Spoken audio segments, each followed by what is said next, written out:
لاہور سے کراچی آنے والی قومی فضائی ادارے کی پرواز کراچی میں لینڈنگ سے 30 سیکنڈ قبل حادثے کا شکار ہو گئی، جس کے نتیجے میں 100 افراد جاں بحق ہوئے۔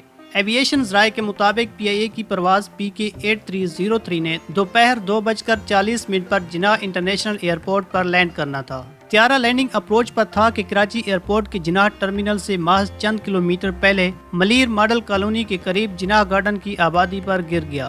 جہاز میں 91 مسافر اور عملے کے 7 اراکین سمیت 98 افراد سوار تھے۔ حادثے کے بعد جہاز میں آگ لگ گئی، جس نے قریب کی آبادی کو بھی لپیٹ میں لے لیا۔ Civil aviation, fire brigade, police, rangers اور دیگر اداروں کی جانب سے امدادی کارروائیاں شروع کی گئیں۔ ایئرپورٹ ذرائع کے مطابق کراچی ایئرپورٹ پر جہاز سے متعلق تمام ریکارڈ سیل کر دیا گیا ہے۔ متاثرہ علاقے کو فورسز اور قانون نافذ کرنے والے اداروں کے افراد نے گھیرے میں لے لیا ہے۔ طیارہ حادثے کے باعث متصل علاقے کی بجلی بھی معطل ہو گئی۔ پاک فوج کے شعبہ تعلقات ISPR کے DG major general Babar Iftikhar کے مطابق پاکستان آرمی کی کوئک ریئیکشن فورس اور پاکستان رینجر سندھ کے دستے چائے حادثہ پر پہنچے اور امدادی کارروائیوں میں حصہ لیا۔ حادثے میں جاں بحق ہونے والے طیارے کے عملے میں پائلٹ کیپٹن سجاد گل کے علاوہ دیگر اراکین میں عثمان عظیم، فرید احمد چودھری، عبدالقیوم اشرف، ملک عرفان، رفیق، مدیہ ارم، امینہ عرفان اور آسمہ شہزادی شامل ہیں۔